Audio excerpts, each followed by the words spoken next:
All right. Oh, Now recording. Very good. best behavior. Best behavior. If you don't want to be recorded, turn your camera off. And I am just going to share my screen now. Please let me know if you cannot see my screen. Present, please. Let's present. Good. I can see it. I don't know if everyone else can. Yeah, I just need to get it to Yeah, I can see it. full screen. Yeah. Yep. All You're right. back online, Eric. Good to see you. All right. It's a meeting of friends. So, thank you all for coming this evening, and well, 2 o'clock this afternoon and 7 o'clock Hong Kong time. This is a meeting about photography and climate change and how we can, as activists, take better photos.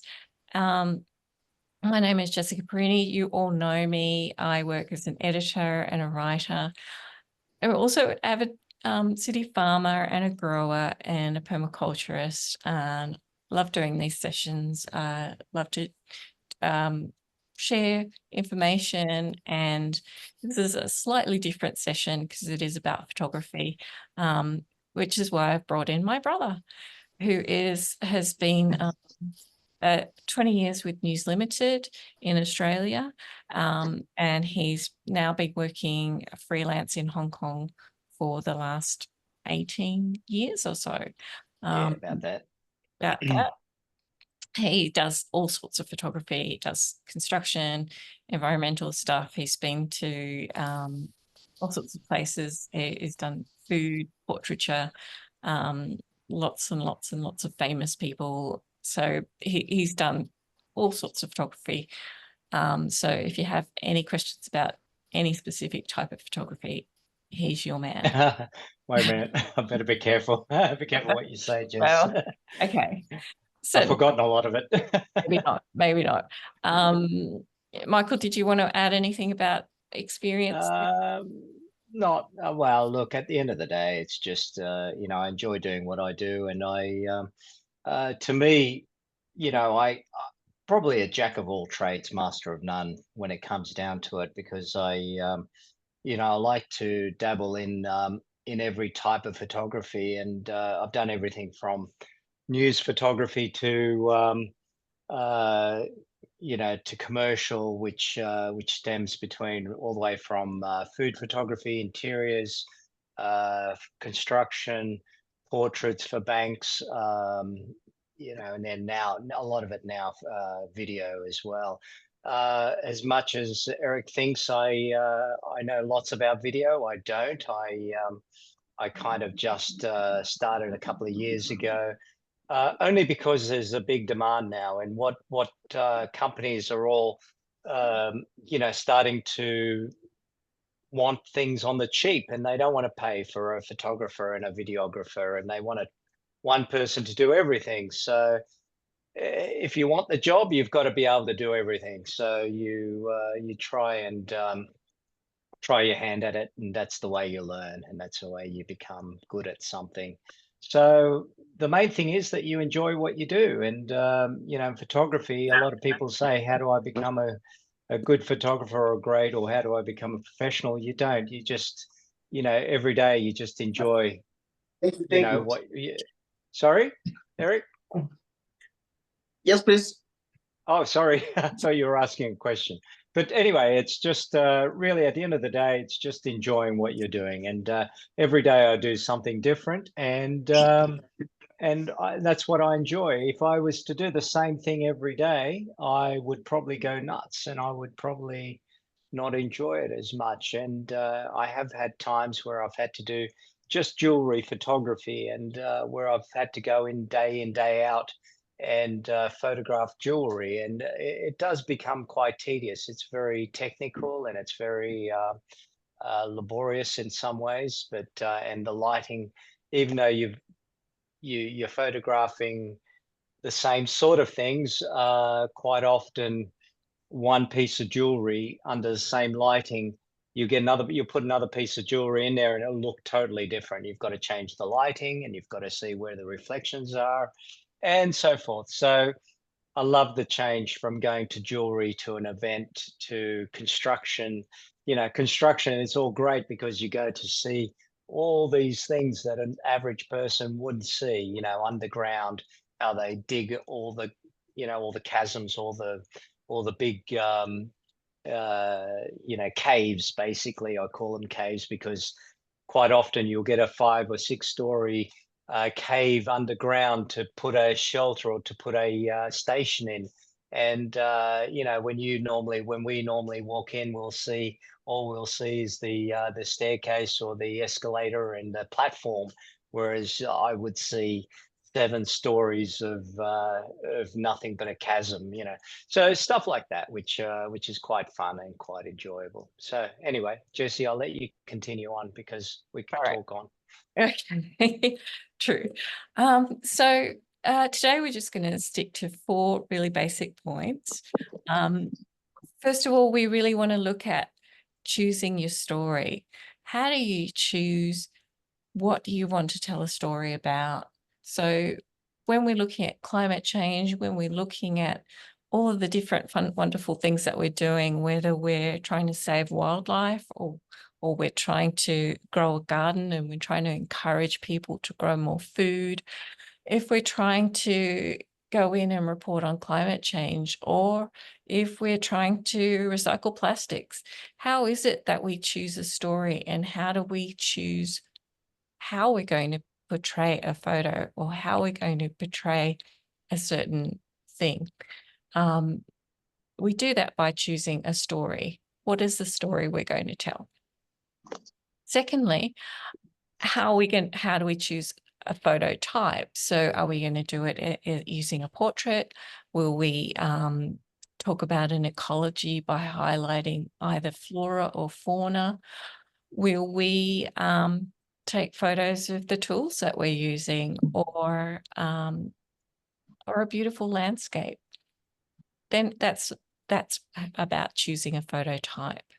Step 3 is composition.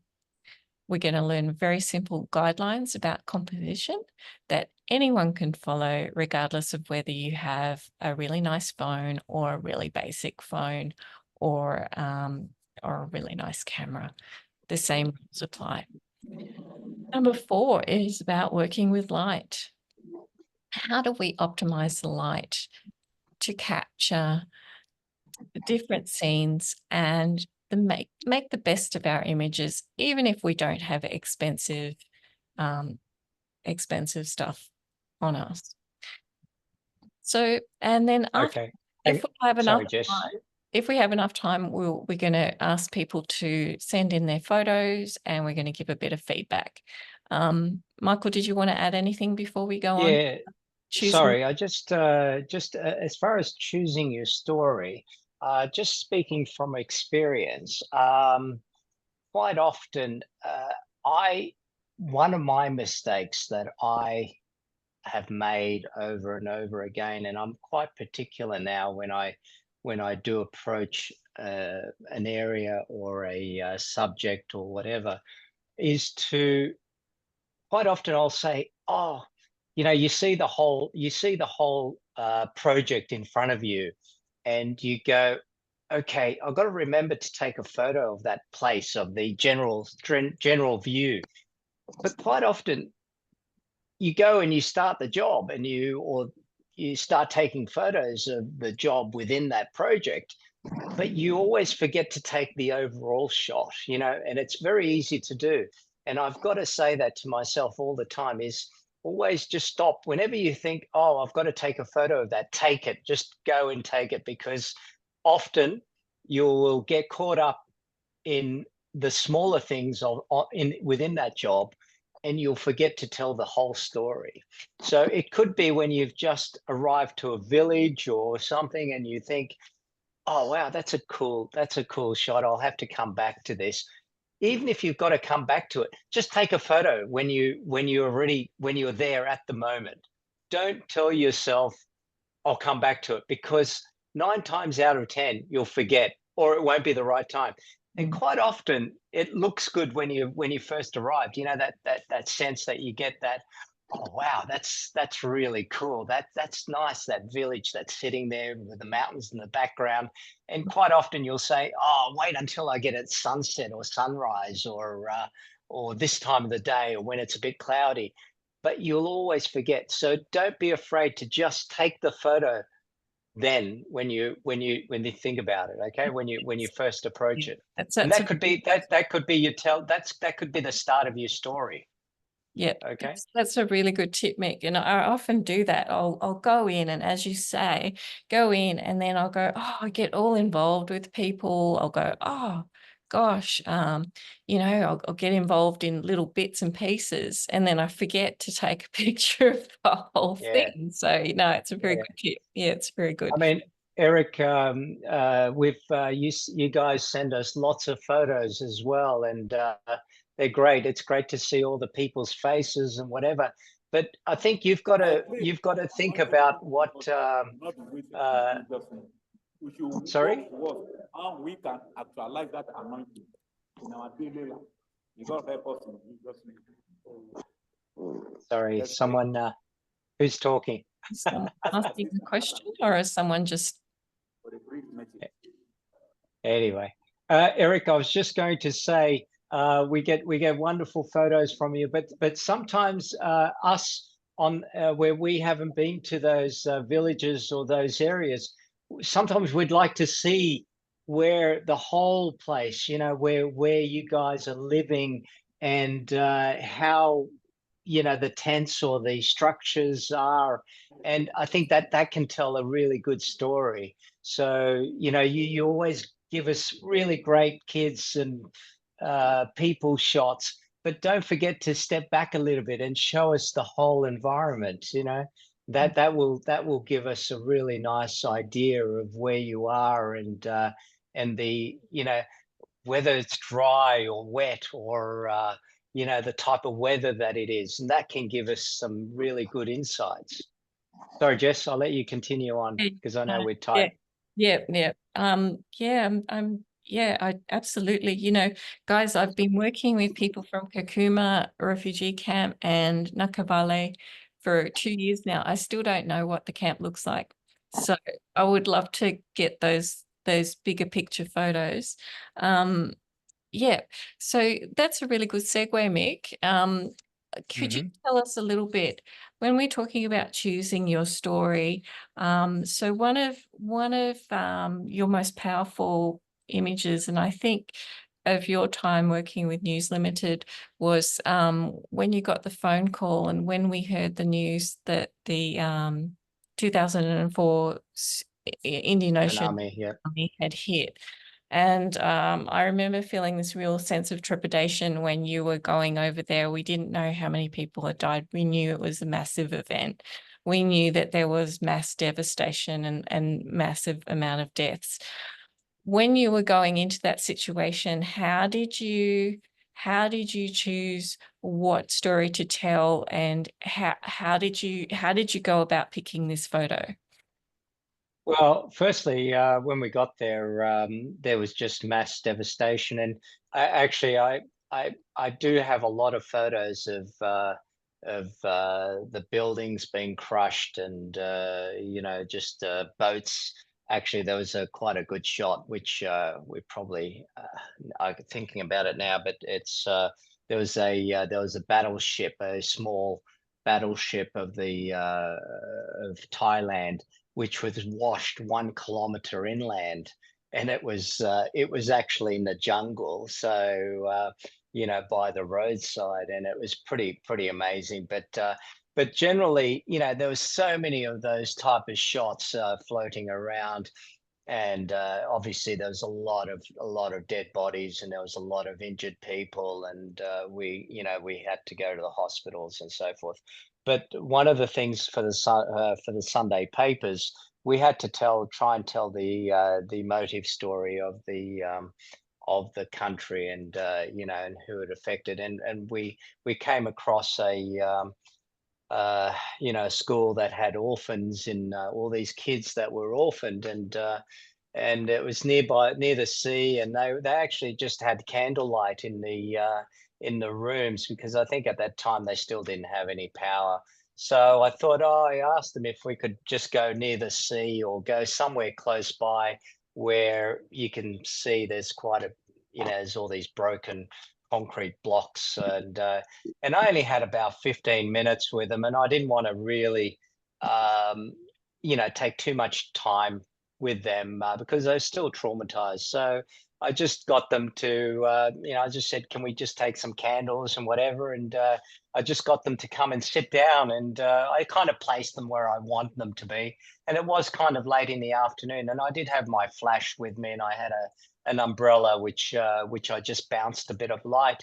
And this was it. I just asked them to look at me, and they were just, that's exactly how they were feeling. And as it was, that ran in the cover of all the Sunday newspapers. So it kind of just told the story of the people and at the time. So whereas all the other people, all the other papers really had destruction, cars washed into the ocean, and people with all their houses completely ruined. And I kind of wanted to go more towards the people, more towards the, these are the people that are left. These are the kids that have no parents anymore. And, and it was really tough. So, so that's how this came about. Anyway. And we were talking a bit before about how children, as devastating as it is, and we're talking about climate change here in this Zoom more generally, but we will be seeing more and more disasters, and we will be, challenged to try and show those disasters. But children always convey hope. And I think, given you could have put a lot of dead bodies on the front pages, I think this was the far more hopeful of the photos. Yeah, I mean, children really evoke emotion, and always, no matter, even Eric knows this, when you see the kids, you see it in their face, you see hope, you see devastation, you see sadness, but kids really bounce back really, really quick, and they, and they're real battlers, they're real survivors, and they just, it's just, it works both ways. You really, for us, it makes for good photos, and also it gives people, hope, and it gives people a way to they pay more attention to when they see a kid on a page rather than an elderly person. I mean, there is a place for place and a time for to show elderly people, but quite often, if you've got a choice, try and get a younger person in the photo. It's always makes more. They make for better photos. One of the things I want to speak to in this session as an editor is identifying themes. And really, when you're creating photos, just think about, if you can't even think about a bigger story, think about a theme. So if it's about survival, if it's about resilience, if it's about finding a way, I really want to try to emphasize that to you. If you can try and figure out what something evokes in you, whether it's about hope or joy or sadness, whatever it is, try and think about a theme and create a story around using that theme. So, for example, a plant growing out of a pavement is really about life finding a way. So when you're choosing a story, think about theme. Let's move on to the next thing. The next step would be to figure out how you're going to evoke this story. So are you going to use a landscape? Are you going to use a portrait? Will you use flora and fauna? Michael, could you give us a few tips about using the scenery? How would you go about showing? Yeah, I mean, to me, it's always look at try to put your most interesting, put scale. Scale is always great. We in landscapes. Try not to just have a two-dimensional picture. It's very, very easy for us to take a photo of a scene, just a view. Our eyes tend to see things differently to a camera. So a camera will only see generally about 50 or 60 degrees. Our eyes see about 100 degrees.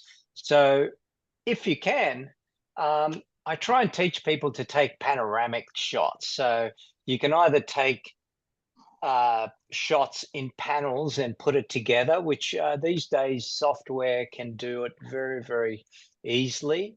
There are a lot of free softwares online that you could probably use. Even the phones now, the iPhone and a lot of the Android phones, you can literally press the panoramic button and you just swipe your phone around and you take a photo. And the good thing about taking a photo on a panoramic mode versus a wide angle. So say a wide angle, you can get 100, 120 degrees. But what happens with a wide angle, you push everything back a lot further than what it is. Our eyes see at roughly about 50 millimeter, the equivalent to a 50 millimeter lens. Whereas if you shoot something on fisheye or wide angle, say at 24 or 20 millimeter, you're pushing everything back much further. So my brother-in-law Chris took this photo, but shot it at about 40 or 50 millimeter as a panoramic. So that means that everything looks natural. Everything looks the right distance away. And what he did was he placed some people at the bottom right-hand corner there, which also really that gives you scale and it gives you something in the foreground as well as the background. And if you kind of look, they're facing towards the mountains, which also emphasizes or makes you want to look in that direction. So, and the other thing is that makes it quite powerful is the turning the image into a black and white image. Makes it stronger, makes it more it gives it a bit more strength on the lines. It makes it more contrasty because you can see the line coming down from the left-hand side, and it kind of meets the people, and then you've got the mountain on the right-hand side, which comes down, and it comes down to a river, and then you've got that leads to Mount Everest. So you've got everything working there, and if you probably took that with just a standard lens, it probably wouldn't have had the same effect as what it does as a panoramic. So one thing when you're doing a scene photo, try not to go too wide angle with a scene. Try and stay around the 40 or 50 millimeter or a standard lens basically, and try out your panoramic mode on the phone. And I tell you that panoramic mode will be just as good as most cameras, So if people don't have the panoramic mode, they can just take one photo of another. Yeah, they can, as long as they overlap it by about a third or a half, and then you can put it together. It's quite easy. It's actually very, very easy. There are a lot of tutorials online which shows you how to do that. But I could safely say that 99% of you that have a phone will have the panoramic feature in your phone. Okay. So it wouldn't be difficult to take that. Anyway, okay, let's move on. Let's talk about fauna. I think if people are taking you might either want to take pictures of flora or fauna to show your climate positive projects. This is a really interesting photo Michael took a few years ago. When you're taking pictures of animals, quite often people take very boring pictures of animals, I have to say. How do you animate a picture of an animal? Sorry, I was just thinking of Eric in Africa, maybe doing the same Yeah, shot but I with have a a question. lion. Same shot with a lion. Don't feed the lion. This is far safer. Yeah, you don't need I the have lion. something I would like to ask also.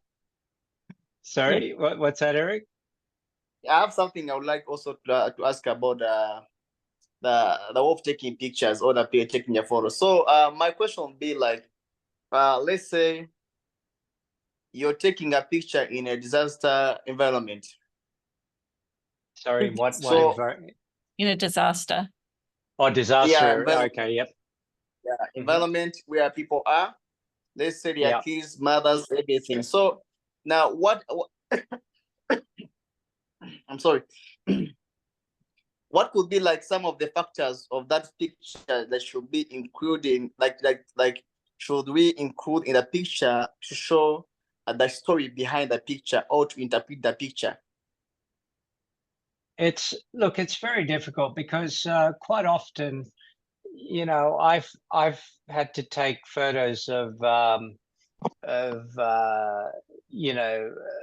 dead children or children that have died in accidents or in fires, and quite often I won't submit it, because you were really, unless you're covering it as a reportage or to tell a story about a devastation.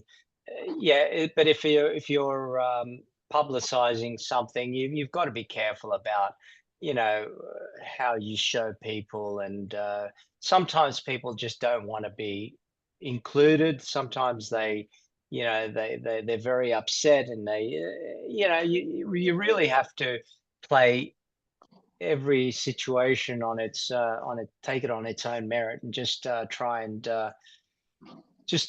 assess the situation when you're there. I mean, lots of times you've just got to assess what's happening, and it's look, at the end of the day, it's, you can record what's happening, but try not to be in people's faces, try not to be right. Some photographers don't give a rat's ass about being, upsetting people, and some people do. I don't like to upset too many people, so I try and give them some room.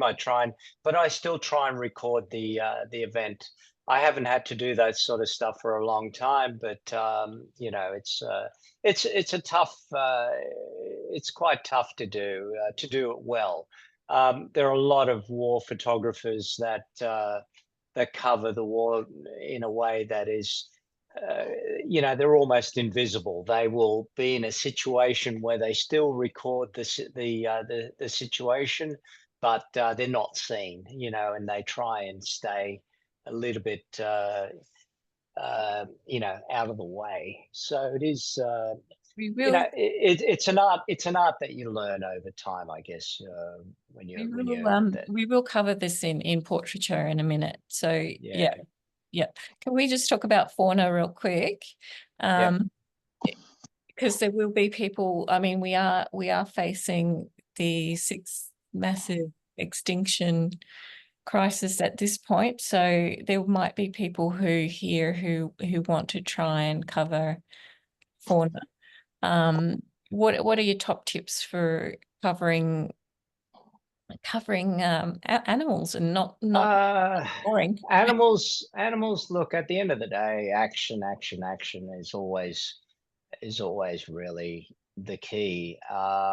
Try and capturing an animal running, try and capturing an animal, whether it's being hunted or hunting, or I think, generally some form of action is always the best. But in the old days, it was quite difficult to focus on the animal whilst they were running.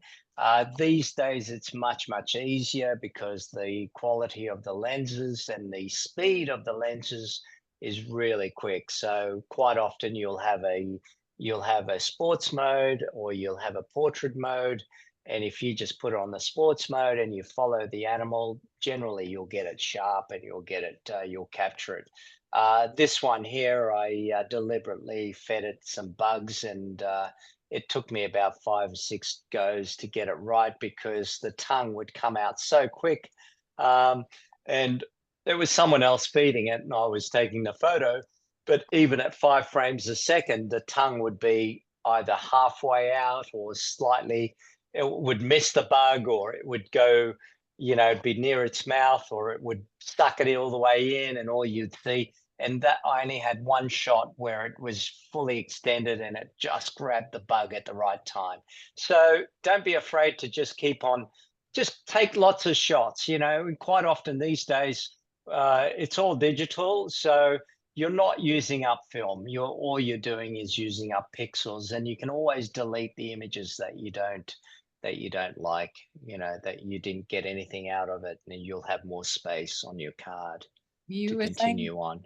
earlier to the eyes, so always focus on the Oh eye. yeah, always focus on the eyes, not just on the animals, on people as well. So when you're photographing a portrait or a photo of an animal, we as humans, when we look at someone, we look at them on eye to eye, and even with animals, we always look at them eye to eye. So when you're taking a photo, even on the phone, on the iPhone or on the any Android phone, you can select the area where you want it to focus, and that always press on the eye or the face, and you'll get the good shot. Okay. The other thing you did in this photo was you simplified the background so that we could. Yeah. Well, we wouldn't always have this opportunity, but when you've got something small like this, like the chameleon, the first few shots I took, unfortunately I don't have the other shots here with me, but I had lots of branches in the background, and it was actually very, it was quite distracting. So what I did was I had a white sheet in the car, and I just draped the sheet over the branches, and that's what you can see, all the dark and light bits. The dark bits are actually branches in the background, covered by the sheet, and it just simplified the whole shot, basically. Right. When we're talking about flora, then what would you recommend for taking photos of plants? I get a whole heap of photos of kale and dirt and fields and fields and fields of plants, which sometimes get a bit dull. Yeah. What would be your recommendation there? Well, as the caption says, look for patterns. Patterns is actually, I love looking for patterns in nature, and quite often, whether it's bark or vines, or always look for patterns, and also look at your lighting. Your lighting here, it was a lot more striking with the sunlight hitting it from behind, and because it really shows off all those little feathery Yes. hairs coming off. It really accentuates all that.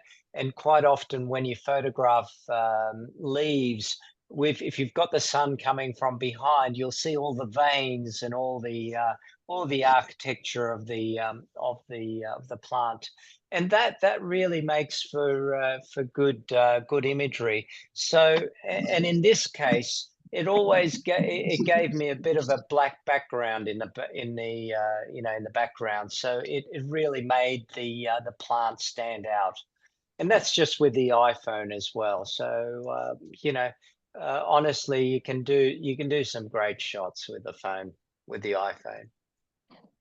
Okay, let's talk about portraits, because portraits really are so important to conveying this story of climate change. And I love these ones that you took in Hyderabad in India. It's just so evocative of their situation. And I think we're going to need more and more of these photos so that we can understand people's situation. Can you tell us a little bit more about these photos? Yeah, I mean, these were, it was just a very poor family in Hyderabad, and where the sister had to look after the kids basically whilst the parents worked. So it was just to try and show the environment that they were living in, and where they were playing. This way you kind of, you can, a portrait isn't always a really tight shot of a person. Quite often a good portrait will always be in the environment that they're in, and always try and put them in the environment that they're in, and find the light, find the good light, um, to um, to show them off. And in this way, this is just purely light coming in through the window. So the left one, you can see the light coming in from the window on the right-hand side, the left-hand photo, where the kid is leaning on the sister's shoulder. Now you can, even though the kid's face is a bit dark, the girl that's looking at him, it's making you look back at the kid and at her brother, and just by holding his hand, you get the emotion, you get the feeling that she's really caring, and she's also pointing towards the light, which is really which works very, very well. And in this case, in the second case, where you've got the sister looking at the kid on the left hand side, and then you've got the other kid looking straight at the camera, you kind of get an idea of what's going on in that, in the household. And they don't have much to play with. They've only got each other, and you get a feel of what the environment is that they're living in. And that's always very, very important. So I would really like to see a lot more photos out of Kukuma and Nakavale, so that we can better understand the situation of people living in those situations. With climate change, we're going to have more and more refugees. We're going to have more war. There's going to be more situations where we really need to understand the situations, and I would like to see people in their living environments so we can get a sense of it. And right now I don't have a sense of that. So yeah. Eric, that's a great opportunity for you as well, which, like I say, I know it's for you to try and get out, and because you're in it all the time, it's hard for you to see anything special outside of than just what the kids or the people are doing. But for people outside that we don't know what the environment is like, this would be a great opportunity for you and your team to show off a little bit of how people are living and where they're living. This hopefully can give you a bit more of a enthusiasm to do some cool shots, in your area. Yeah, I'll do my best.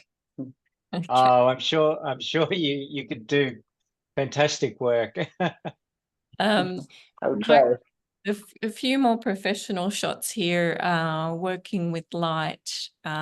Just wanted to show different types of light, different types of concepts. Yeah.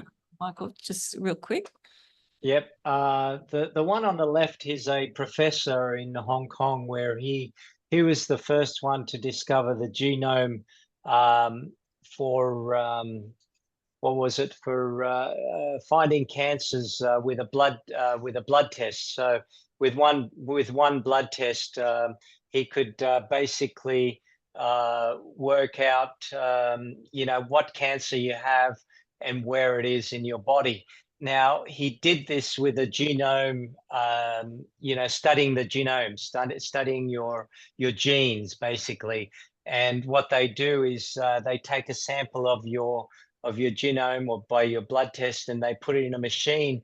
And this machine, they put it in the computer in the analysis. And I had to take a portrait of him. So how do you show an ugly machine and the professor and I kind of got him to hold it, and that kind of worked out to be the best photo for me, you know, to try and explain him what he did.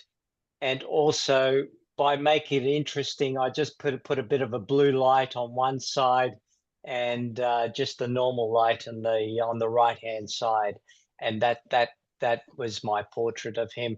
On the middle one, it's pretty much window lighting from the left hand side. He's an artist, and I just put his artwork in the background, and just tried to get him to look at me and just be comfortable the way he was sitting. So that was that shot. And the one on the right hand side is a DJ, and I really didn't have much lighting with me at the time because it was I was doing an interior, and as it was, I saw there was a spotlight above, and I thought I just put him underneath that, and that worked out to be quite well because it gave me that really hard, edgy look for the DJ. Yeah. So anyway, there's three small examples of portraits for you. Yeah, so it really is just about light, but also, you know, if you look on the one on the left, what I like about it is that the rectangle that he's holding is sort of mirroring his glasses. So Yes. there are also the one in the middle, his painting is sort of similar to his head in a way. I don't know, Yeah. I like patterns. I like to see sort of patterns in photos. And when you're taking portraits of people, just look for the patterns, look for something that's naturally. Don't just put them on a blank wall, because with a professor, I've got his equipment in the background, so you can see it's a lab.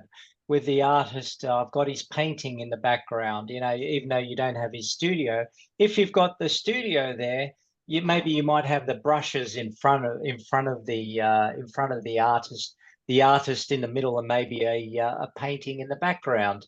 With the DJ, it had to be done pretty quick. I do have his DJ booth in the front at the bottom there. It's not very recognizable, but at least it's not a blank wall. It's just a wall that gives me a bit of pattern.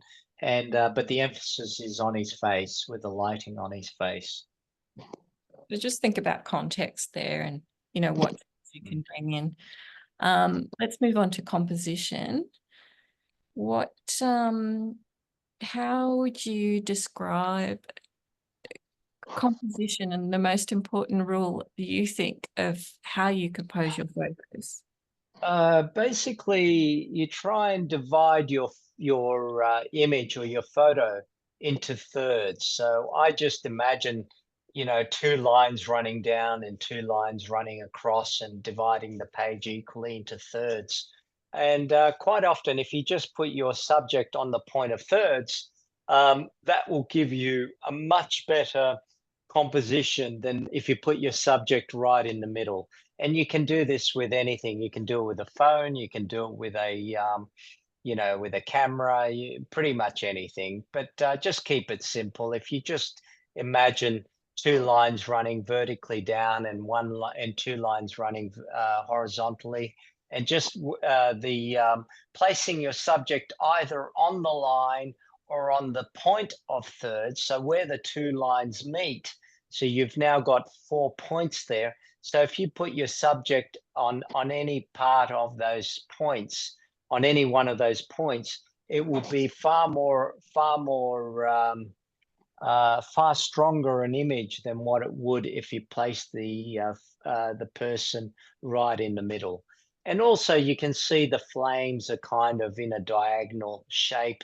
Diagonals are always very, very powerful. And the other thing that's very powerful is S shapes. Anything that has an S shape in a photo, like a river flowing down the mountain, which gives you an S shape, it will lead your eye straight down the path of that river, and you will see every part of that photo. Interesting. We've got another concept about Yep.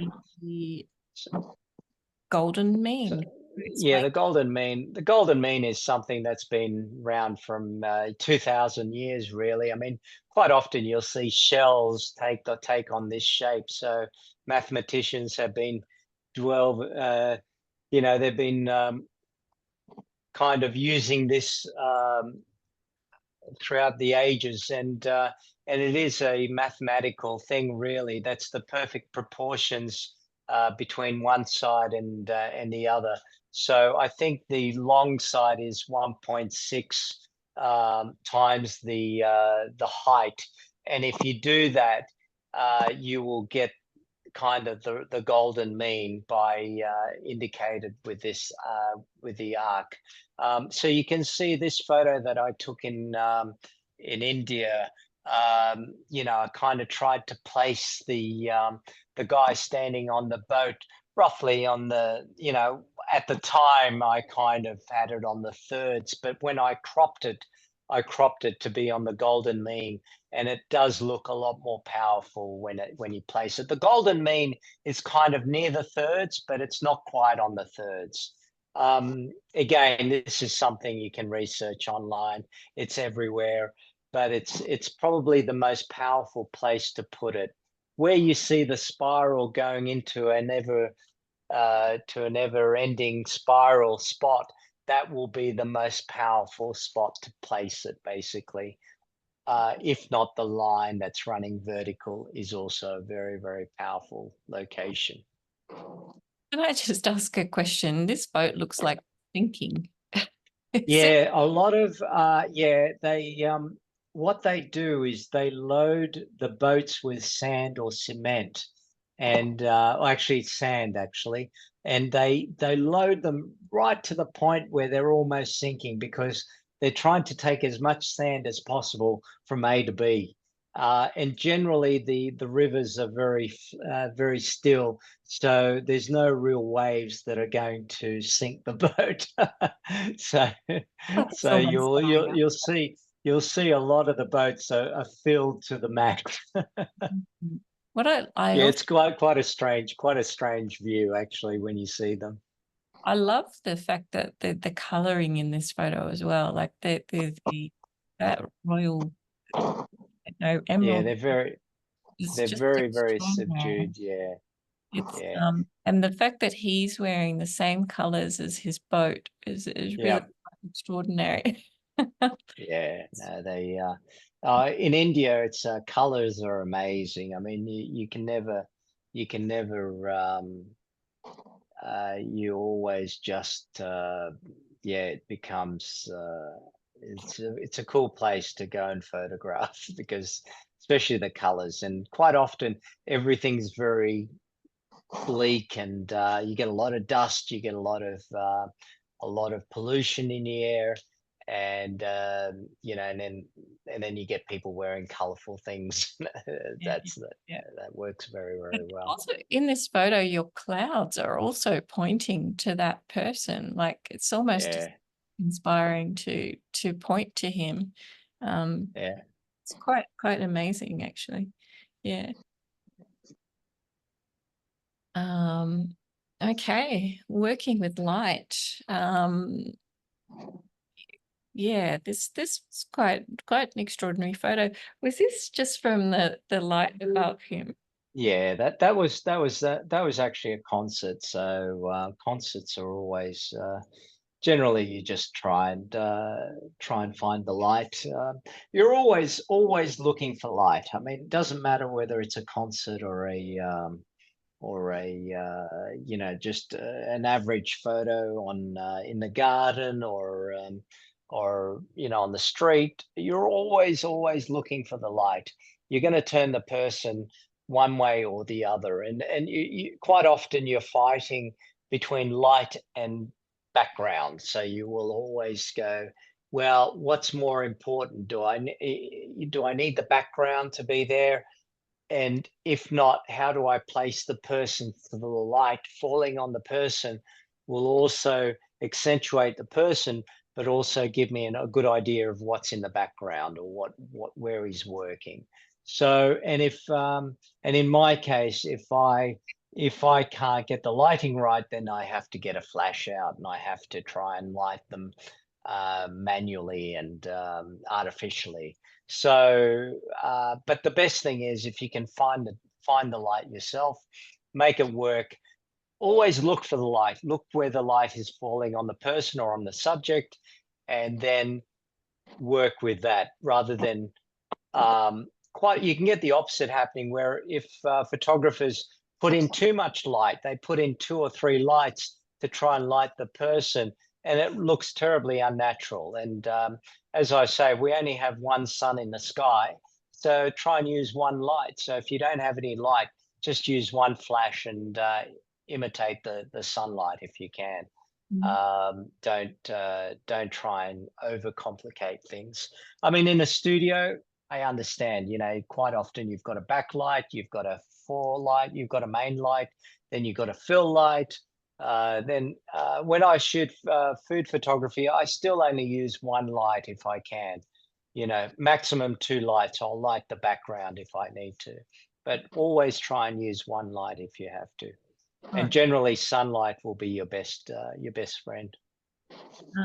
Chantal had a question about the rule of thirds, but let's just finish talking about light first, and then we're gonna roll back to the rule of thirds because she wanted a clarification. Sure.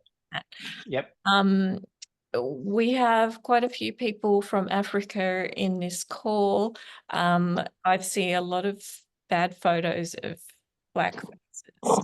Can you give us some guidelines on taking photos of darker skinned faces, please?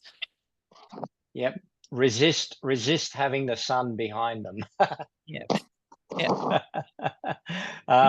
Because that will give you a silhouette, and the silhouettes are always try and keep the light in front. So keep the subject with the light facing them, and generally that's with everyone, whether you're dark or light, and having the light kind of from in front. The lower the better, and even if it's on a slight angle, that's good. Generally, if the light is right in front, people are squinting. So I always say kind of 20 or 30 degrees up in front. Try that, because that way people aren't squinting and it lights the face quite well. If people have got a chubby face, generally the rule is you put the light a little bit more to the side. So it creates a bit of a shadow on one side, and therefore you get a thinner looking face. If you've got a face that's really skinny, put the light directly in front, and that broadens the face. So you can play tricks by depending on which direction you use the light. Okay, so if the light is coming from the side and it gives a bit of a shadow, it will thin the face out a bit. So that we use every day. Even when I'm photographing portraits for banking, and if someone comes in that's got a fairly round face, I will move the light a little bit more to one side or the other, and that will create a bit of a shadow on one side, and that will make their face look thinner, and they'll love you forever. Whereas if you've got a really skinny person that's got a very long face, generally try and keep the light in front, directly in front, so it fills the whole face. And it's all about proportions. Okay. Okay. Oh gosh, sorry. Could you talk? See you later, Ruth. Could you talk about taking photos at the start of the day as opposed to midday, as opposed to the end of the day? Yep. Well, really, I mean, start of the day, it's always it's brilliant light. You've always got those golden colors. You've got those really warm, sunrise type shots, and the light is really low. So when it's low, you get deep shadows in the background, and it really gives you a lot of depth. And therefore, you could get some fantastic portraits or scene shots when you've got when you've got lots of shadows, and that gives you depth, it gives you 3D effect. As the light goes up, it tends to be a lot flatter, and it tends to be same with a very overcast day. You tend to get a very flat looking scene, and you don't get any depth in the photo. So be very careful, especially those of you who are in very harsh light countries. Yeah, try and keep the light in front when you're filming people, and then just move them around and have a look, take a photo, and see how they come up. You know, you can always have a look on the back of the camera on the phone and see what it looks like. And don't forget to use portrait mode, because these days we have portrait mode on our phones, and quite often that will help you with a portrait, because it will bring the subject away from the background a bit, and it will give you that depth that you need in the background. And midday, avoid midday. Try and avoid midday. Midday is always a bad time to take photos, but you can't.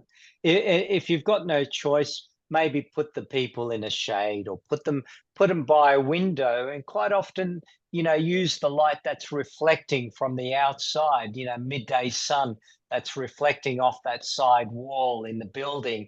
And if you have them by a window and that light is reflecting in, that becomes a much softer light. So look for the light, look for where the light is the best on the, in the environment. And the magic hour is golden hour. Yep. That's a couple of, about 5 minutes, few minutes here and there, just before sunset. That's always, but it really depends whether you're photographing the sunset or the people.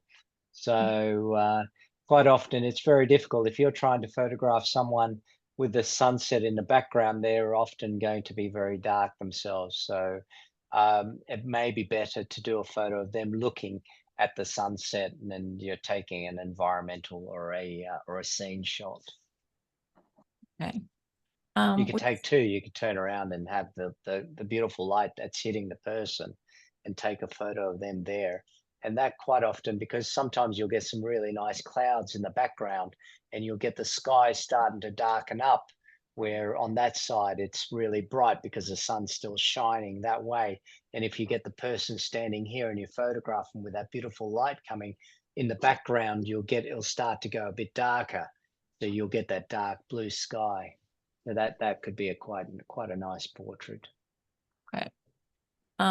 Chantal had a question regarding the point of thirds, your rule of thirds. Yep. Yes, asking whether, Chantal, do you want to talk?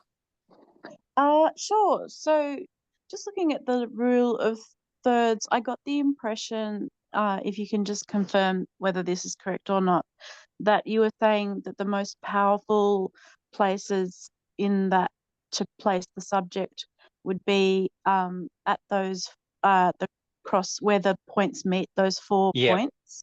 Yep. Great. So that is the most powerful point. I mean, Jesse picked this photo, you know, and was just I don't know, but we didn't. You could even just placing the subject on the line of thirds is very powerful. But if you say you've got the 2 eyes of a person that you've photographed, and the eyes actually fall on those 2 points at the top there, that would make it very, very powerful. So wherever possible, I try and maybe place the person or the subject on the point of thirds. But sometimes it's impossible. The diagonal? No, the line of thirds is those 4 lines that run. Jesse just put in that diagonal because we were just talking about the flames that they were running in a diagonal, and always diagonals also work very, very well in photos.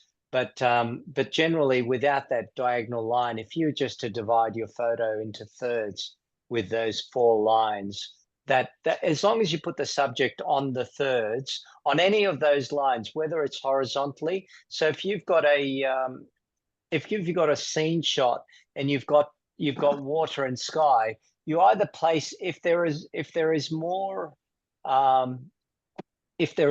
interest in the top half, then you will put your thirds on that.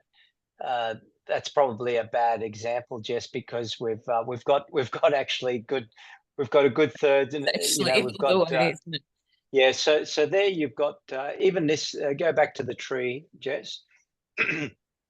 So you can see the crack runs roughly on the thirds there, and the tree runs roughly on the thirds vertically. So yeah. generally, you can see that that working well. Yeah, cool. Except for the exposure, it just needs a little bit darker, that image, and it'll be good. So yeah, so Thank you. the crack runs roughly on the thirds, and the plant runs roughly on the thirds, and that's what makes it quite powerful. And then Thank you so the white area that we see, we kind of call that negative space. So you can quite often have negative space works very well, because especially in this instance, because you've got a plant with detail in it. So you want people to look at the plant, so your eye goes along the crack there, and then it goes, once it reaches the plant, then your eye goes up, and it kind of goes up to that nodule where the leaves spread, and that's where all the detail is, and your eye's kept around there.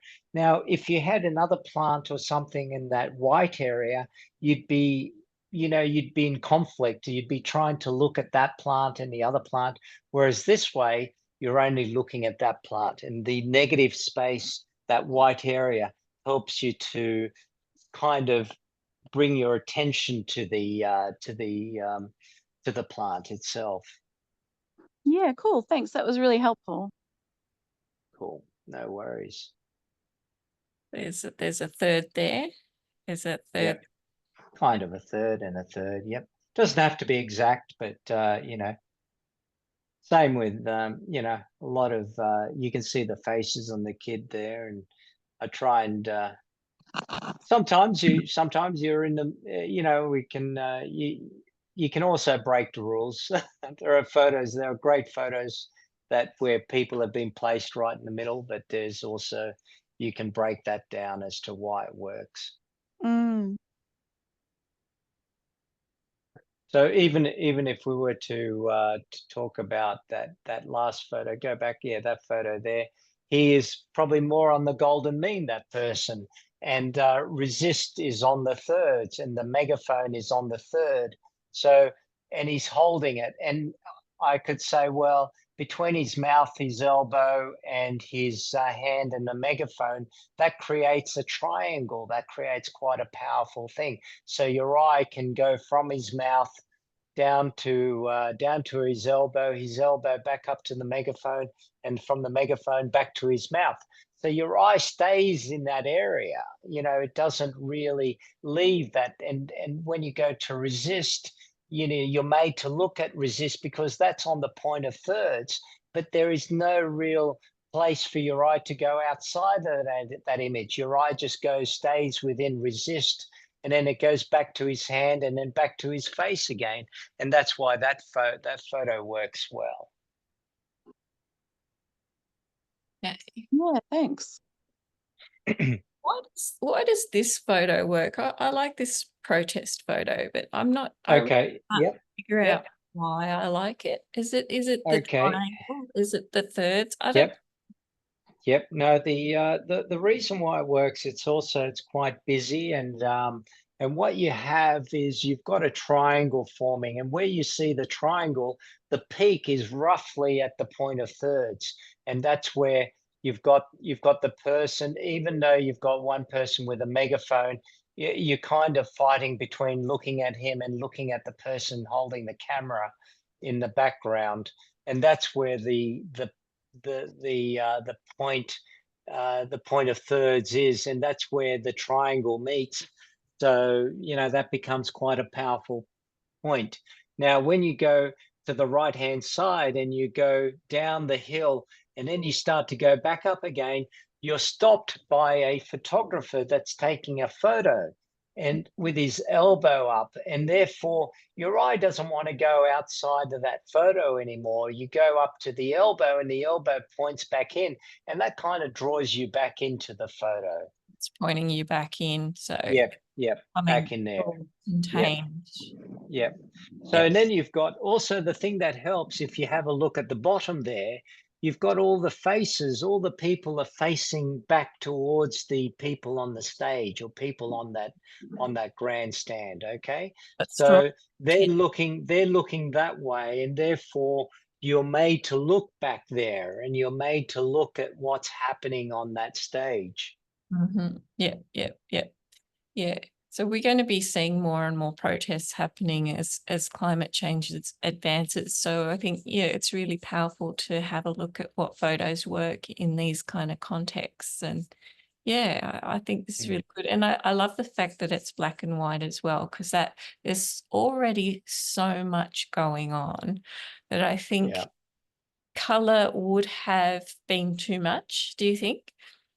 Yeah, it really depends, because you can have color and if you've got complementary color, it's fine.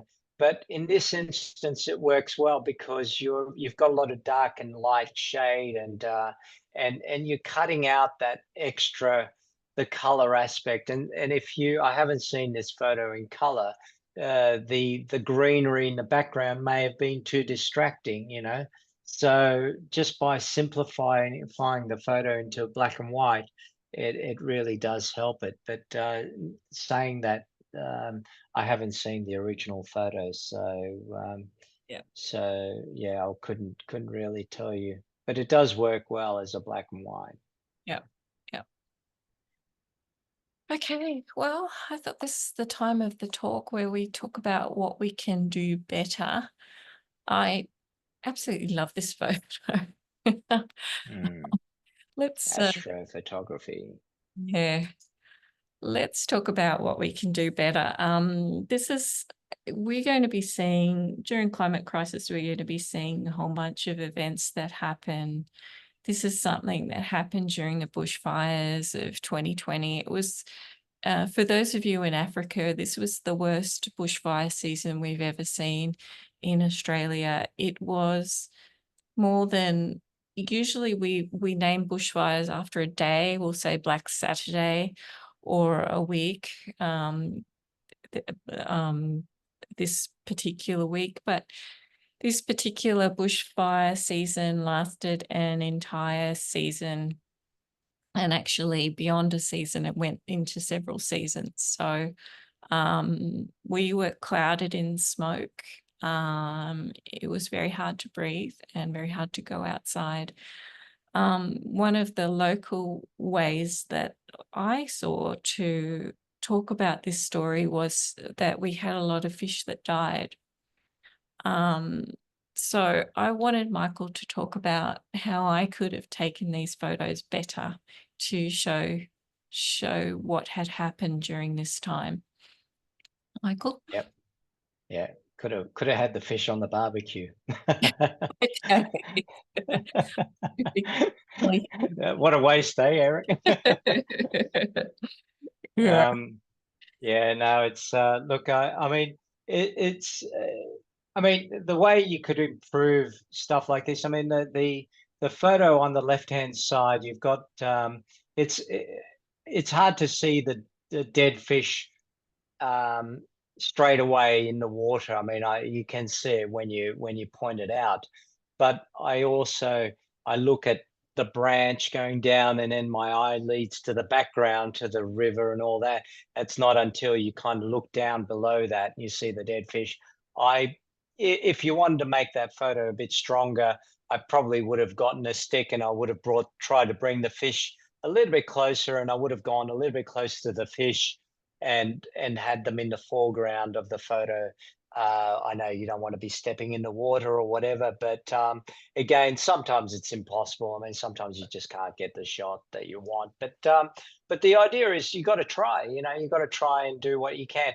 As far as the shot in the fish in the bucket, I probably would have had one of the fish. I would have put gotten someone's hands and I would have put a fish in their hand, you Mm. know, by the river or possibly, and just show the dead fish in the hand. And that quite often can tell a story as well. Yeah. You know, it can say, you know, whatever, but it would be a little bit, a lot more evocative. It'd be more powerful basically having the fish in a hand than rather in the bucket like that. And here you've got way too much to look at. You know, you've got you've got this pond in the next to it on the right hand side with something black in it.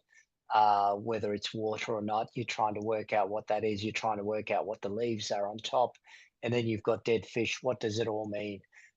So yeah, so I would think about how to tell the story better and how to, you know, whether it is if there's dead fish in the water, go a bit closer to that and put the camera a little bit closer to the fish. Make them your subject and put the fish in a hand or whatever, or put them somewhere that To bring that it would be. bring people into the photo would make Yeah, it. I think so. Also, you know, hands also make it quite powerful. Mm, Yeah. yeah, because I wanted to bring in the aquaponics system because that's where we had those fish. But Mm. yeah, yeah, it's too much. I can see that now. Obviously, yeah, there's too much going on. Yeah. Sometimes less is better. Less is more. Yeah, for sure. Yeah. This is Eric's school, and it's one of Eric's photos. So I thought I'd bring one in. And how would you improve this photo? Award-winning, Eric. That's great. Actually, it's quite good. It's very. I think most things work with it because the kids are looking towards the person planting the tree, and they're all looking at the tree.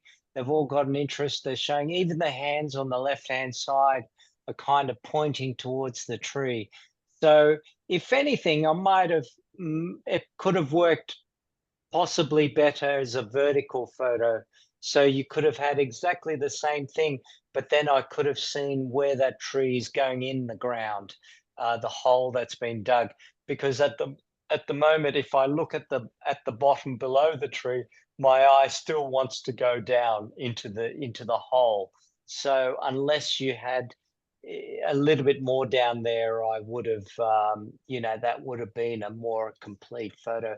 And also, if it was a vertical photo, some of the people standing up, we would have seen those people as well.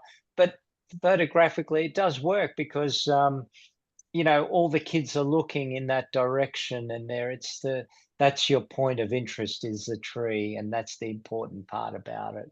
So it does work. Yep, well done. Okay, what about this photo? A group? Yeah. Also, Group, yep. Barney? Yep, Yeah. this is after. I mean, look, group photos are tough sometimes because people just want to line up. Don't be afraid to tell people to group up, to bunch up a little bit closer, to have different levels of people, so you can have a few more. There's one. Luckily, you got one person crouching down, which is good. Maybe we could have had a few more people crouching down, and the people on the sides could have come in a little bit closer, and you would have gotten a tighter shot. Here you've got a lot of spare area, a lot of you know, at the bottom there, a lot of empty space, and then on the top you've got, you know, a lot of empty space. So generally, when you're photographing a group, if you can get everyone a little bit closer together, have a few different levels of people, that works very well. If you've got a chair around, maybe bring the chair in and get one person or two people sitting down, one person sitting on the arm of the chair, one person sitting on the chair, one person leaning on the chair. You can make it a little bit more funky. You can make it a little bit more exciting, you know, and just play with it. And people will have a bit of fun with that as well. So when people are just standing around like that, that's good. I mean, it tells a story, but think about how can I improve things? And generally, by having levels in your photo, that can make it work quite well. I love these, when you get photos from Africa, you get these gorgeous, gorgeous outfits. I think it would be really nice to have moved Yep. these women in among the group to have. Sure. Yep. Well, Well, you could use them, probably put them in the middle and have them, like I said, if there was a seat, even a stool, and have one of them sitting, and then people rally around them and gather around them, and that would make it quite cool. You could have a guy and a girl next to each other, and then just break it up a bit and have that height difference. Really makes a difference. Yeah. Emphasize your strengths, the beautiful patterns, the beautiful colors. I mean, there are so many beautiful things in Africa, and color is among them. Really emphasize those things, I think. Yeah. Okay. Well, I guess actually we've come to the end a little bit early, and I'm wondering if we have any questions. We might want to bring everyone into the room, and if people want to put their cameras on. Does anyone have any photos that they would like to share, and perhaps Michael could comment on them? I won't show you mine. I'll get destroyed. Would anyone like to share any photos? Yeah, yes, Madam Perini, and I was following all the instruction of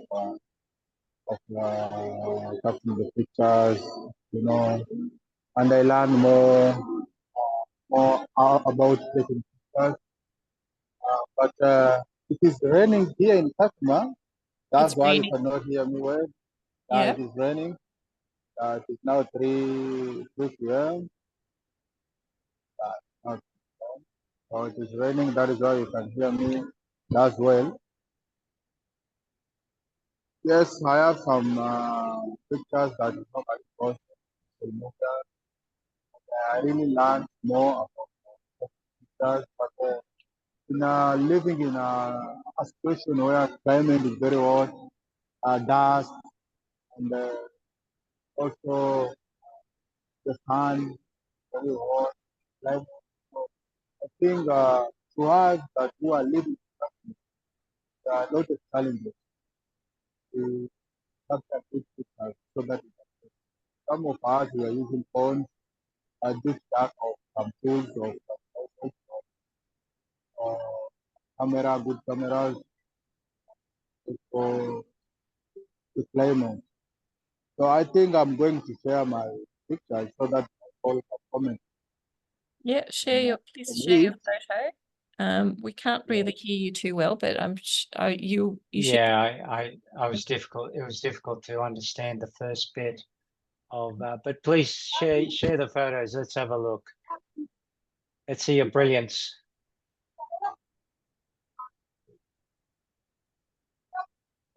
You can share. Yes, Yep, go ahead. yes, I'm just going to select, but the network. So now it is raining, so the network. Oh, is the not network come out is good. not good. Every time it Ah. rains, the network is terrible. Yeah. Chantel, have you got any photos that you'd like to share? Yeah, I do. I'm Right. just looking for them. Oh, Chantal, let's see. Oh, I'm just getting myself together. Does anyone else want to go first? And I'll just search. How are you sharing the photos, Jess, with people? Multiple people can share here, so. Oh, okay. How do you put the photos online, or how do you you just click on share, the share button, Oh, okay. and share anything. Chantel should be. Oh, okay, right, I see. Yeah. Eric's trying to get back in again. He's just got kicked out. Oh, he's got weather problems, has he? Yeah, I think he must have.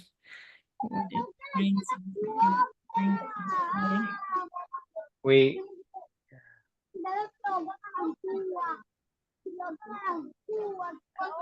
Sound like you've got some kids there, Andrea.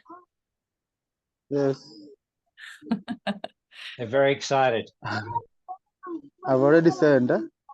Shared. I've sent some in the group chat. Oh, here we go. I can see. All right, let's have a look. Let's have a look. Here's Eric again. Okay, let me see if I can make. Oh, here we go. That's lovely. All right, Michael, can you see? I can't. I cannot see. Okay. Yeah. I All just right. saw Eric came online, but All I can right. see you, but I can't see photos. Let me see if I can share that photo. Share. Okay, this is from Andrea. Oh, yeah. That's it. There's a Yeah. bit of, there you go. There we're talking about the light. You've got some nice afternoon light coming in. Fantastic. Everyone's happy. Everyone's, quite often what I do is try and create one moment. I try and get people, I try and take multiple shots, but what I'll say is, everyone look at the camera now, and I try and get them. And then when they're looking, I'll just take. Just take, the digital cameras, you can always delete the images. But that way it's good to try and capture everyone looking at the camera if you can. But this is also good because I like the interaction between the kids at the bottom right hand side there. They're just laughing and having a good time, and it's kind of everyone's got their own little character that they're showing, So that kind of works as well. I think it works very well, except for the couple of people standing in the light. Be aware if you always see these people standing there, just tell them to move out of the way so that they they don't destroy the shadow. Yeah, that's right. But other than that, it's a great photo, and I like the way you've put the kids at the bottom and kids at the top, and you fill the space up a little bit, and it kind of shows the environment as well. It's good. That's really good. Would you crop it a little bit tighter like this, maybe?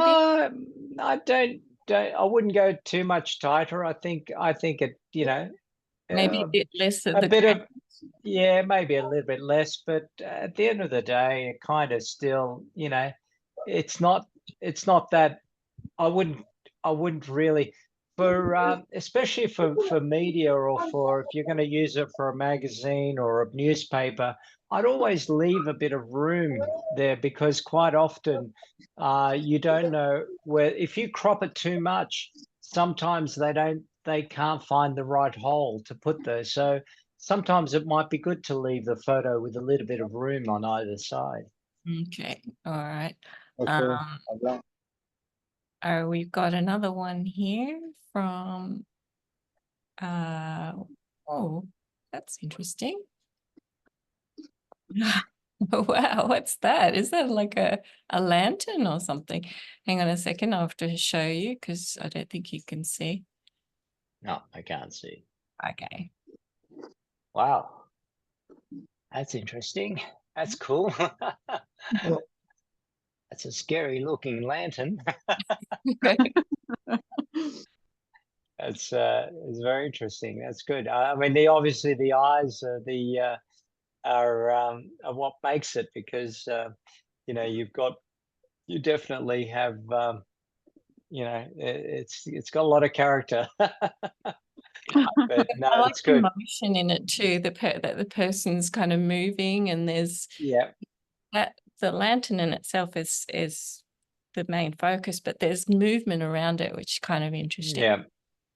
Which says it's an active area, and it's people moving, and it's always good. It's good to have motion in the shot, and that's that's pretty because the way the wing on the left hand side, it's drooping, and that leads you up to the eyes and the beak, and and then you've got another lantern on the right hand side, which stops your eye from going out the photo, and then you've got the person in the background kind of walking towards the lantern or doing something towards, so your eye goes to that person, but then the person's looking at the lantern, and then you're looking back at the lantern, and that works quite well.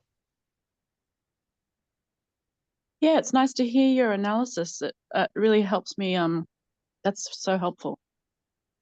Good. I'm glad. Yeah, it's just got to keep on taking. And people say, what's a lot of actually in Hong Kong, we get a lot of the guys, they buy all the most fancy gear and all that. They still can't take a bloody photo, whereas the women tend to be a lot more conservative, come up sharp with a camera, with a one small camera and a lens, and they take a lot more interesting photos because they have to think a lot harder. They don't have to, guys just want to use all this, all the Fancy. technology to try and get the good photo, but technology isn't always, doesn't always get you the right shot.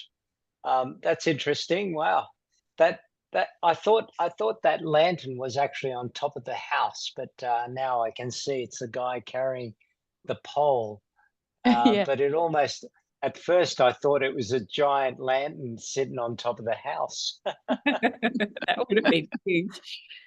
Yeah, no, that's interesting. I probably would have gone. I know you probably didn't have much time to take this photo because it looks like it was forever, someone moving all the time. Yeah. But I probably would have had those eyes more on the thirds, rather a little bit more towards the center, just to capture. It's just gone a little bit past that point of thirds, and it just would have made it a little bit more powerful if you kept it a little bit more to the center rather than to the edge. But still, I mean, it still Oh, works yeah. quite well. It still works well because you kind of see the guy with the pole, and the pole goes up to the eyes, and it makes you look at the eyes and the beak. So that's does make it interesting that way. I like that you've tilted, like you've gone a bit sideways with it, which makes it quite an interesting photo. Yeah.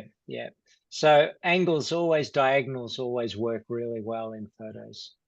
Mm. That's why, having that. But generally, if you just had a little bit more room, if you just stepped back a couple of feet and just gotten those eyes in a little bit more to the thirds, to the point of thirds, that would have been that you would have nailed that image. But saying that, it's still a good image. Yeah. Thanks for the feedback. Yeah, good. Also with that photo, it kind of gives you a situation where it is and what's happening, because you've got people in the background enjoying themselves. You can see the environment, so that's why I say don't be afraid to take photos of things, in the background. Mm. Okay.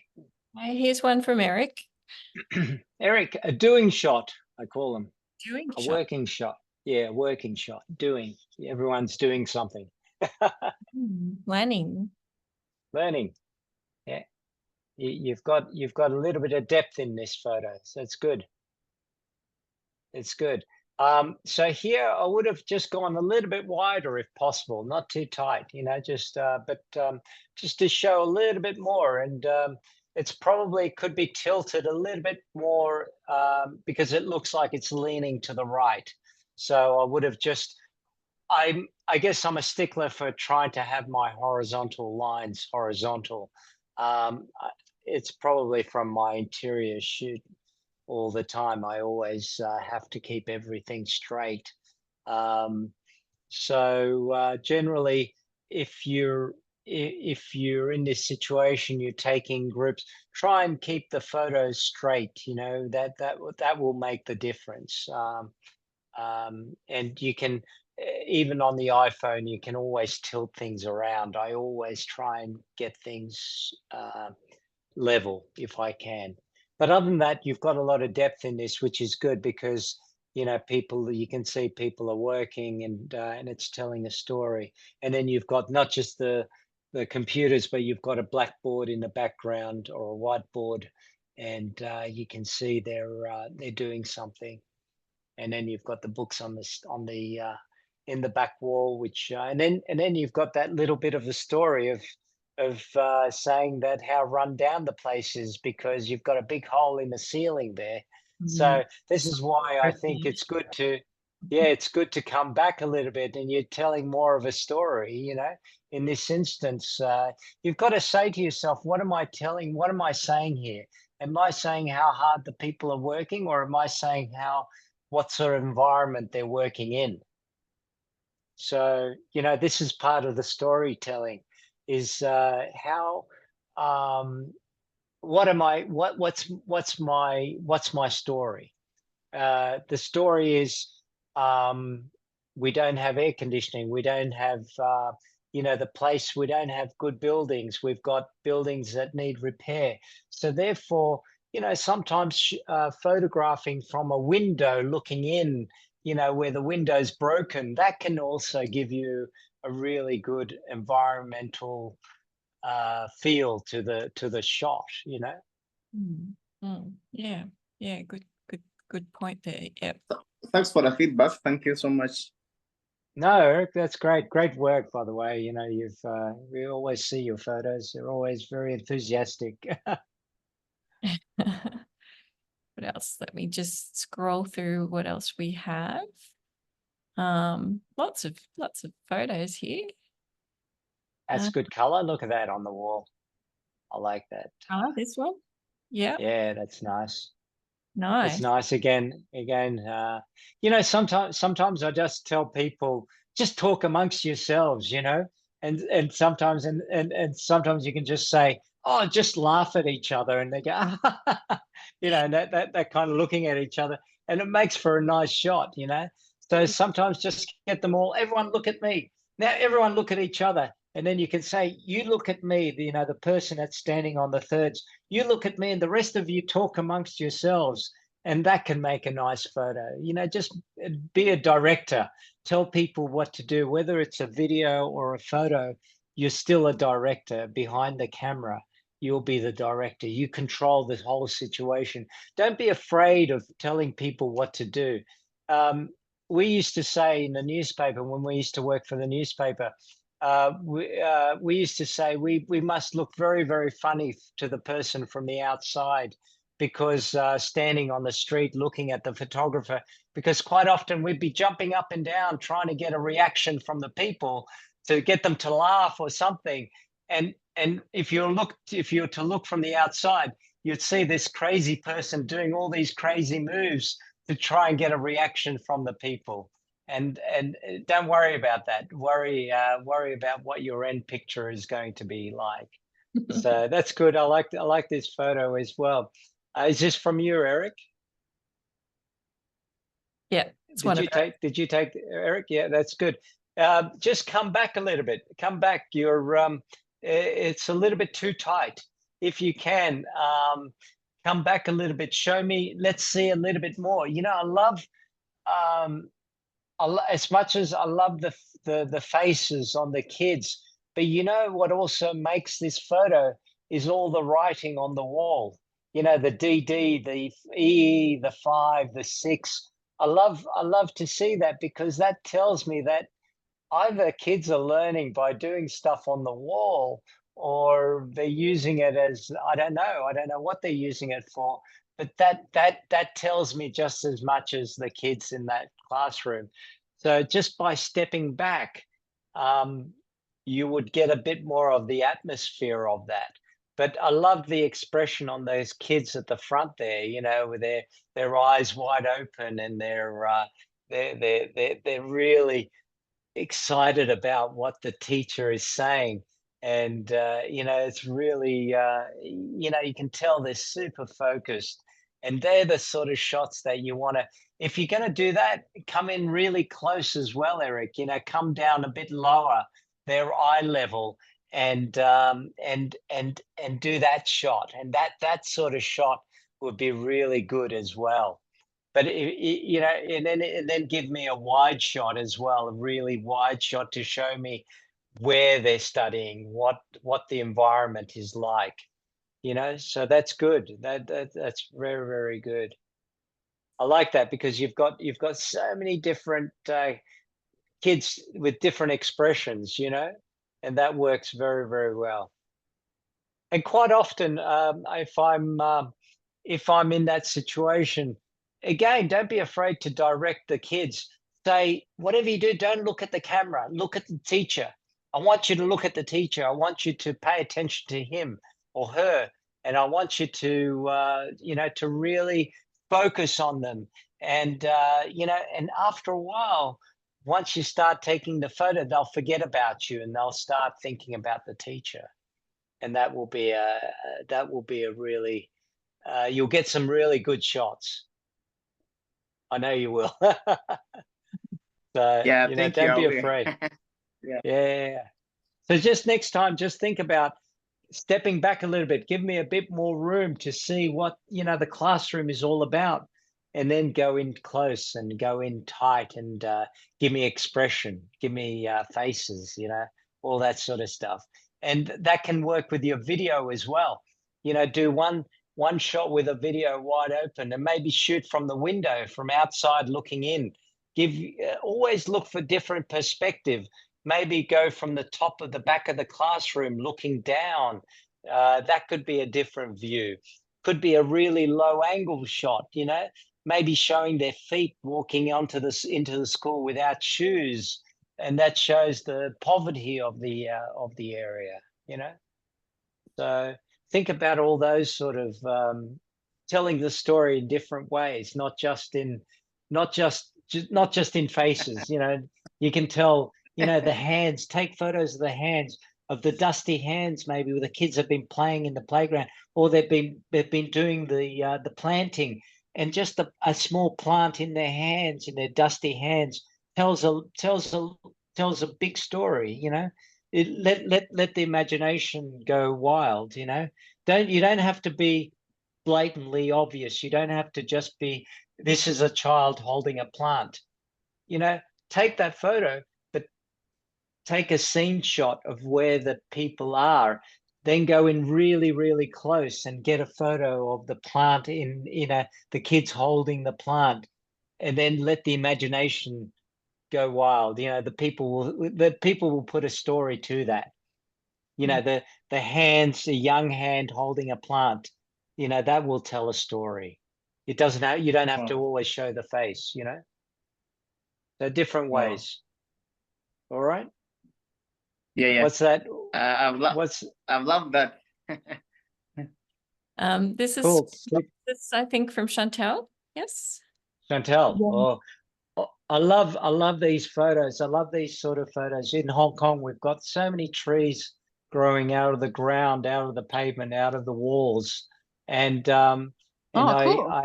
I've wanted to do a book on Hong Kong trees growing, but I started taking photos. But that's great. I love these sort of photos.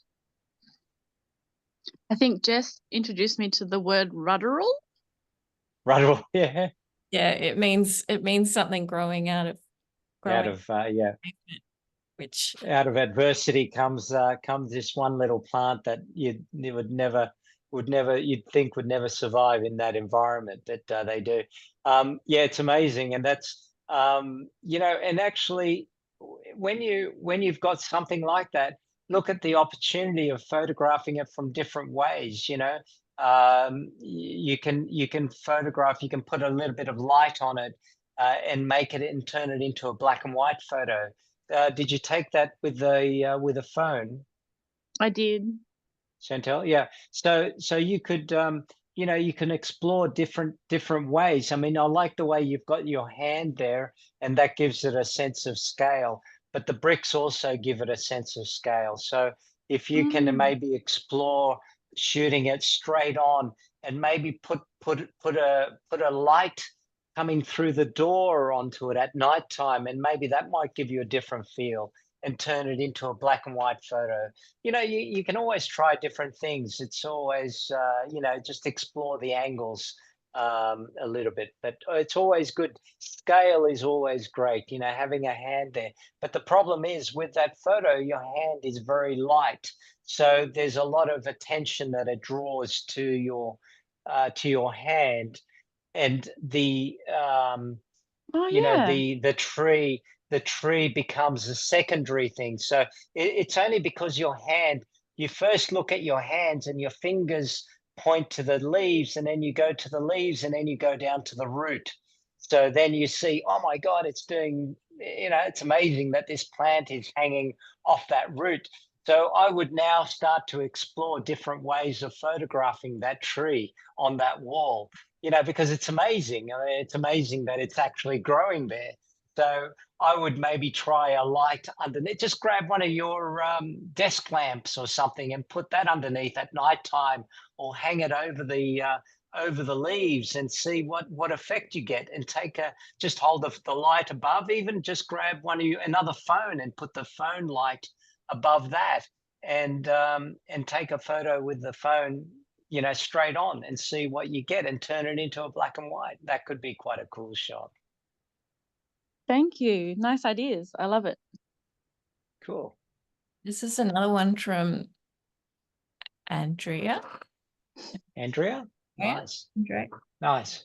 So we've got a lot of negative space there at the bottom. So that does, I would crop that. So I would crop the top, because the interesting, I'd probably go a little bit higher, Jess, I think, just to the bottom of, come down a bit, probably about there, I think.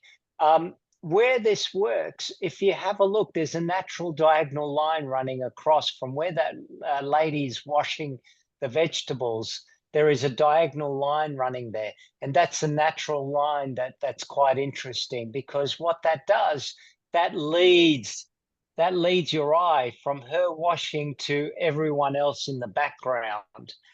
So you get up to that next person in the middle there, looking down at the vegetables, leaning over, and then you've got the kids in the background looking back this way. So it kind of makes it interesting. So I would have gone a little bit closer with that photo. And all this down here is really a wasted space. It really adds nothing to the photo. Unless you're going to use it for a magazine, and then I'd use that to put the writing down there. Does that make sense? Yeah. But that, to me, where she's washing the vegetables, that's the start of it.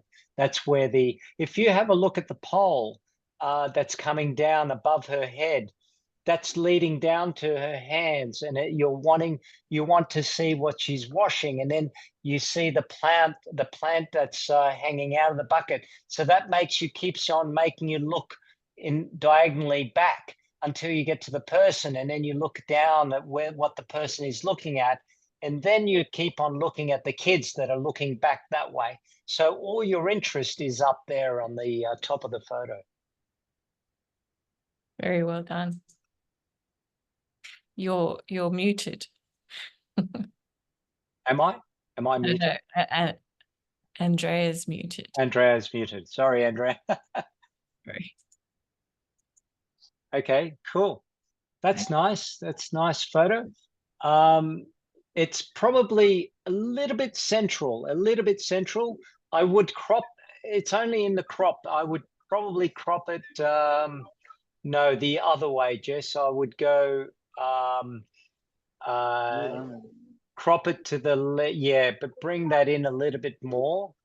Yep, just not too much. No, just a little bit out, I think.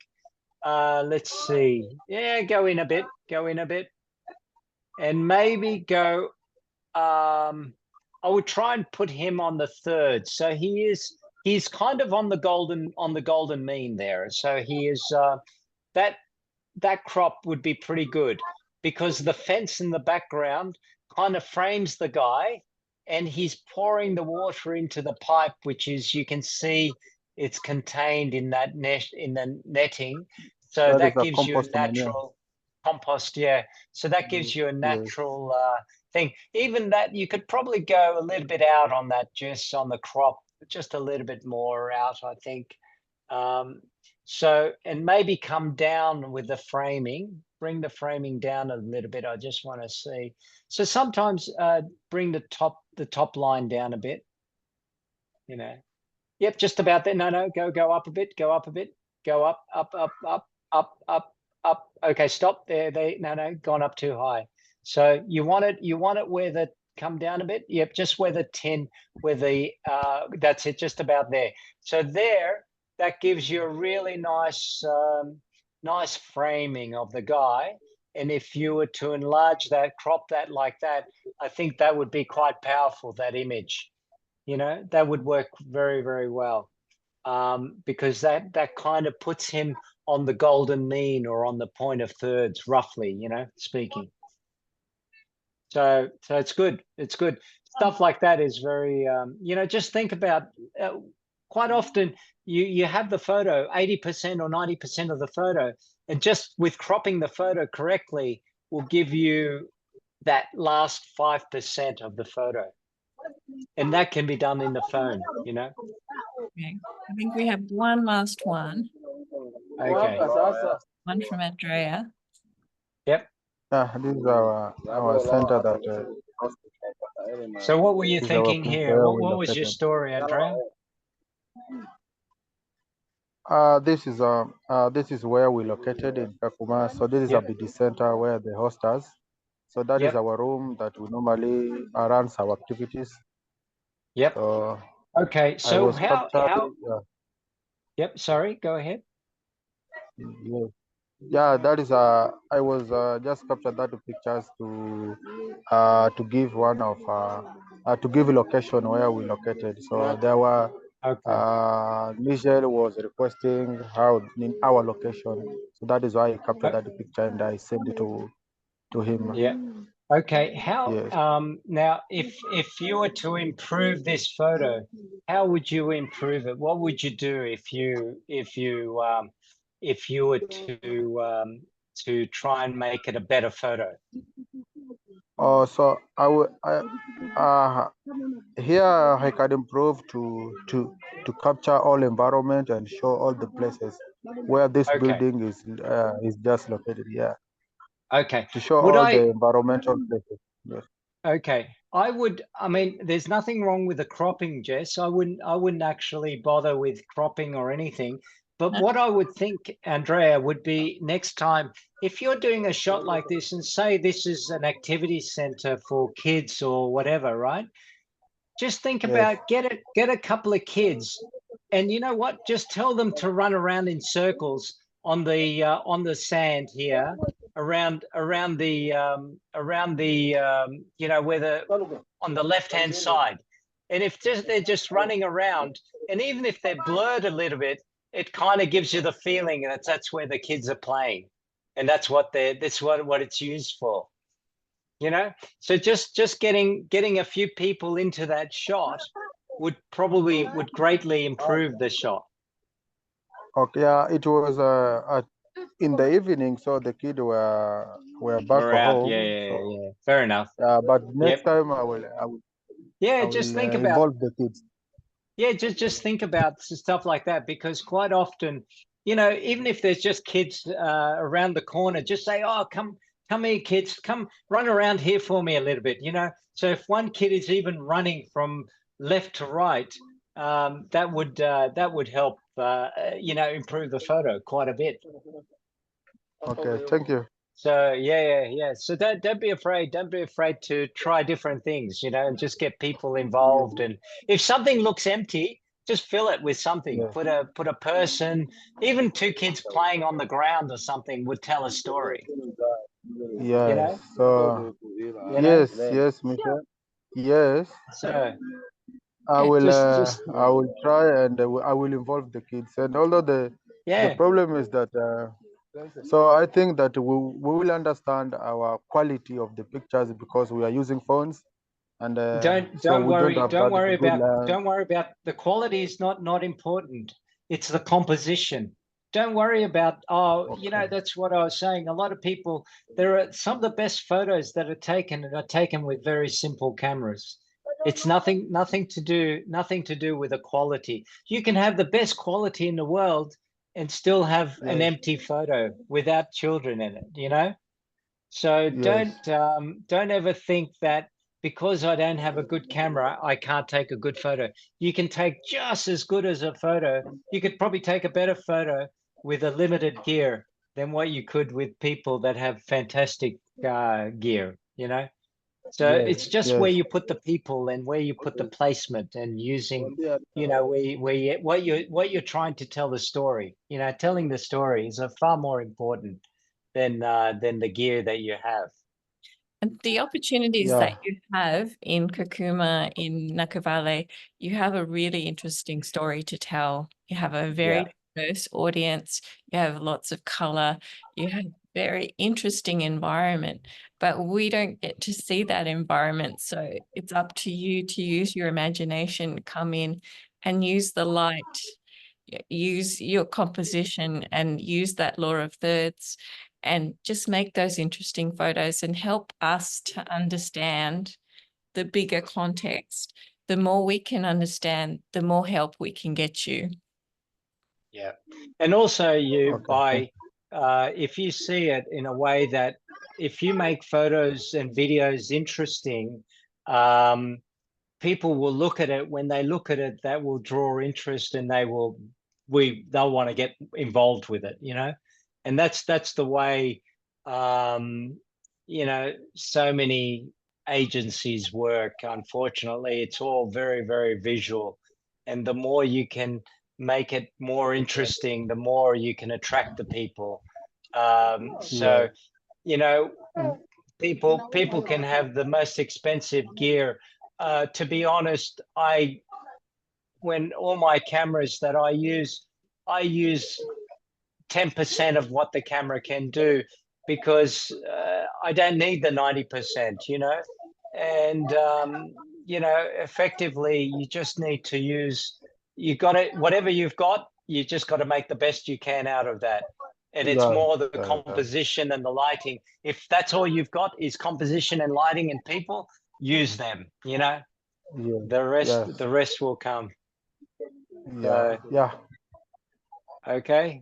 Yes, Michael. Yes, I learned more about you, and I really And appreciated it to have, no, to have you you. learn, honestly, you learn by going out there and shooting. You never learn from sitting and watching YouTube or learning from someone talking all the time. The only time you learn is by going out there and practicing and trying, and then you come back and you go, oh, I should have done that a little bit differently. And then you go out and do it again, and then you come back and then you go, oh yeah, that was really good, but that didn't work. So then you go out again, and that's the way you learn. Okay, but one day I will involve in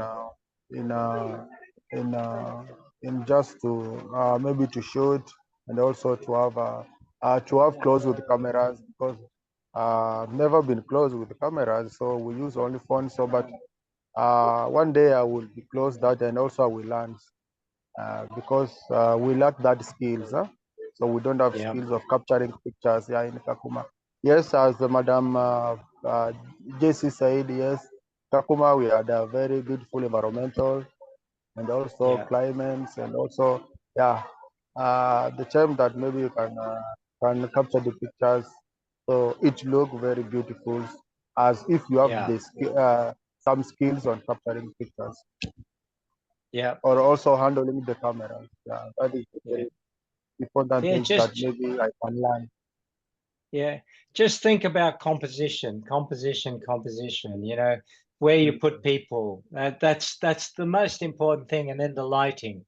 Once you get those two things right, it doesn't matter if you don't have a very wide lens, you've got to step back a bit. If you don't have a very close lens, you step in a bit. That's we have feet and arms and hands, and we can move. That's those things you can do. So don't let equipment restrict you from doing anything.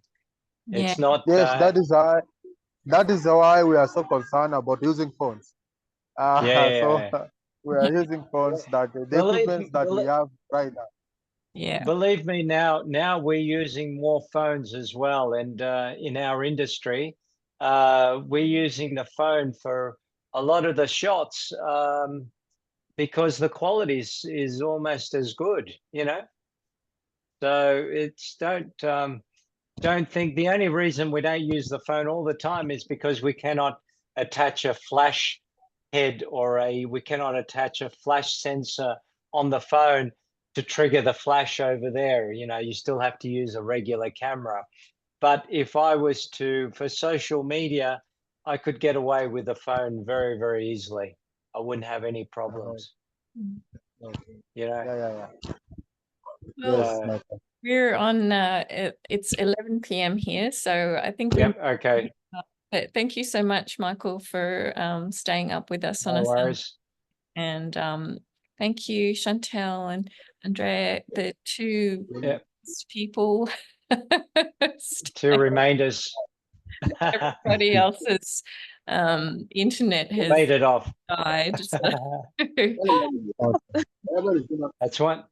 That's one thing we can't do. We can't send you internet. Anyway, it's lovely to All see right. you guys. Thank you. Thank you for staying up. Okay. Good to Thank you meet so you. much. No worries. Have a good Yeah. evening. And Thank if Good you have afternoon. any feedback, please let us Yep. Okay. Send thank us you also photos. Let's for see. send Look us forward to photos. seeing your photos, Andrew. Good job, baby. Okay. Don't be afraid to ask. Just send us the photos so we can discuss it further. Okay. Okay. All right. Yes, Michael. Enjoy. All right. You have a lovely day, Okay. everybody. Have a good See you. So, Bye-bye. so bye. it is Bye-bye. night there. It's Good night. night. It's 11 o'clock now. So yeah. Yeah. Okay. So yeah, it is 9 4 o'clock here in PM. Hong Kong. Yeah. No, we ran Okay. this for African time. So yeah. Okay. Have a nice day. You too. Okay. You Bye-bye. too. Bye-bye. Bye. Bye, everyone. See ya. Bye-bye. Bye. Bye. Bye, Andrea. Bye-bye. Bye-bye. Bye bye.